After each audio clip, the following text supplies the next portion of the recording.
kind of like it. Business areas are, you know, are areas where people who would wish to do a crime would locate themselves. People have money. People have things that you want to steal. So that's obviously anywhere we have businesses, that's a location that we want to keep an eye on. But I can tell you, one of the things when I first became chief, people were very anti the town center. And, you know, I can tell you, they have a great staff there. We are there a lot. It is a good place to be. I mean, you know, there's not a shopping center anywhere in this country that doesn't have shoplifting. Sure. This economy increases that. That's one of the locations. What is done there, though? Mostly theft? Theft. Shoplifting is probably the biggest thing. You know, they're not people walking around shopping getting robbed at gunpoint or anything like that. You know, occasionally we'll have a crime that's just, you know, out of the ordinary, and we try to let citizens know. But that, again, that can happen anywhere. It's not Bowie, but anywhere. The other aspect of that is anywhere you have people tight together, where the population is very condensed. And we have some areas in the city where there's a lot of people in a smaller area. The homes are not as spread out. So you do have a number of locations where that is the case as well. So the incidents could be more because people have more to pick from. And this is why we always talk about target hardening. You know, people wonder, what do I have to do so that someone doesn't steal something from my car? Well, you have to be, lock it, take your things, put them away, and be a harder target than the guy next to you. If I leave my pocketbook sitting on the front seat, it's John's lucky day because his car next to mine is not going to get hit. Mine is. Well, he never leaves his pocketbook. I tell him all the time, put your pocketbook away, John. Always take it with me. But you know, I can't tell you. You know, I live and my here in Bowie, and my kids go to school here.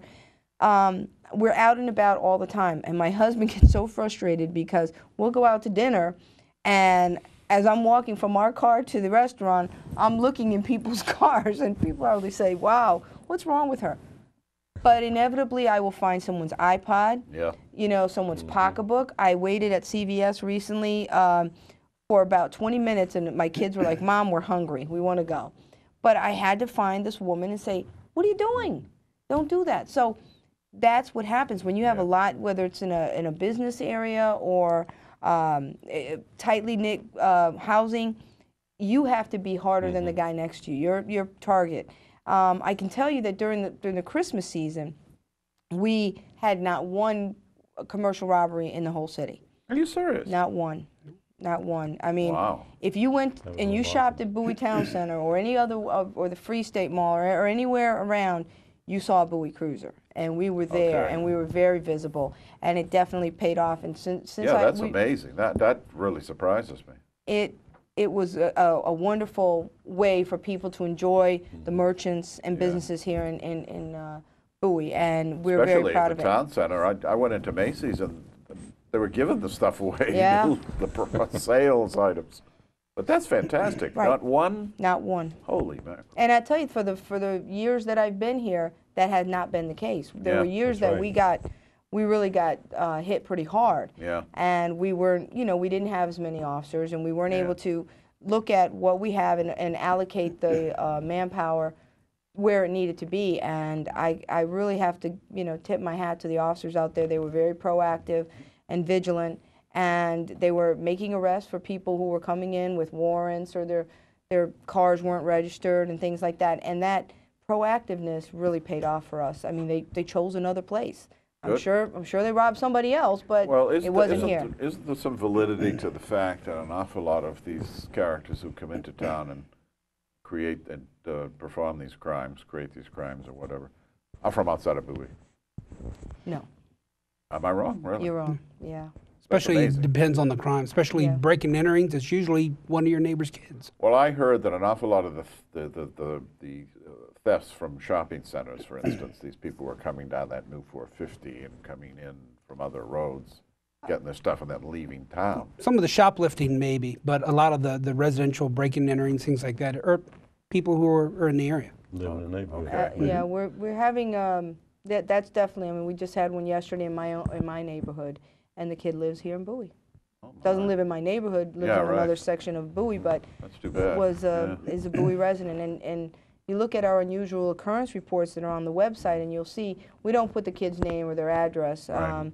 but you'll see it. We'll put Bowie resident. Yeah, You know, the yeah. suspect is a Bowie resident, and that really is to let people know that that's not the case. Okay. But it was for a long time, especially when we first got here, we did see where people would get on the bus, Yeah. come out to Bowie Town Center, shoplift all day, wear themselves out, get on the bus and go. Yeah. The difference, I think, is very key to our response times. You're not going to get out. Yeah. You know, you're not going to get to that bus before we get there. We get called, we're there. Yeah. And they don't have that cushion of time. No, they don't, because under the county system, when we just had the county police, you never knew when they were going to show up, Because they you know, they're or if they would show up.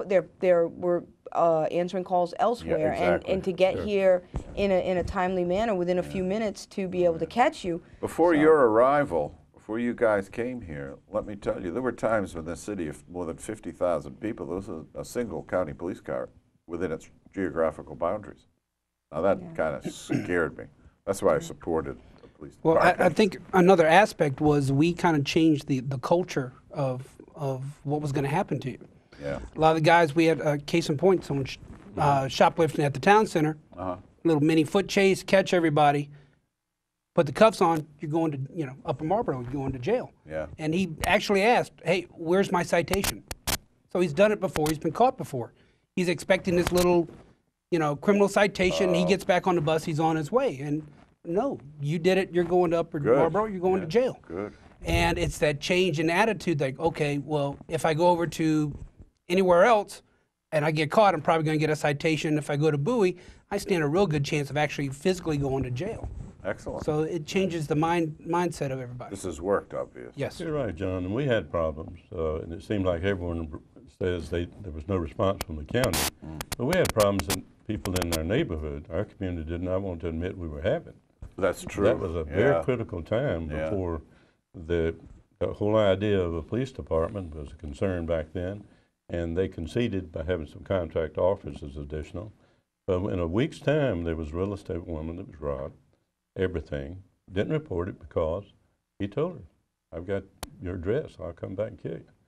But it had to be reported because later. And then someone, you know, a carjacking deal over in Heather Hills with a friend of mine, and a robbery at the drive-in. Very rarely that people realized that this was happening. They didn't want to admit it because not in my town was an attitude. Yeah. So it took time before we got to the place that everyone understood the need for you. But for many, many years, that happened to be a problem. In particular, the people that had the pleasure of living here safely so for many years, and the statistics were pretty good. Well, in those They days, started too, changing. Bert, as editor of the paper then, unlike today, it was very difficult to get this crime information out of Upper Marlboro. They either couldn't find it, or they didn't want to discuss it, blah, blah, blah. You people are very, very candid. And even the county has improved somewhat, although these crime reports I see in the Daily, the Post, I mean, it's useless. 12,000 block of Joe's Lane, a theft. Big deal. There should be more detail than that. Yeah, we try to. You do, yeah. We definitely try to put out as much as we can. I mean, one of the things that we're looking forward to is having our own dispatch center and our own records management system so that we control our statistics. I have a really hard time right now because the statistics that we give are whatever the county gives us, and we're thankful that they do this for us. But at the same time, I can't just look up, you know, whatever I may question. I want to know, you know, how many, how much has, you know, robbery gone up in X amount of time. I can't do that because that's not our statistics. So all I can When give you. will you be doing your own statistics? After you get into the new building? Yeah, the new building, our own computer-aided dispatching center, and our records management system. It would be a unified system that And comes this in isn't really together. that far away, is it? No, no, and couple of years, it's It's about a year? about, well, we're a year away from moving in, Okay. and then I would say give us another year to get everything ready. up and running. It's a lot of money.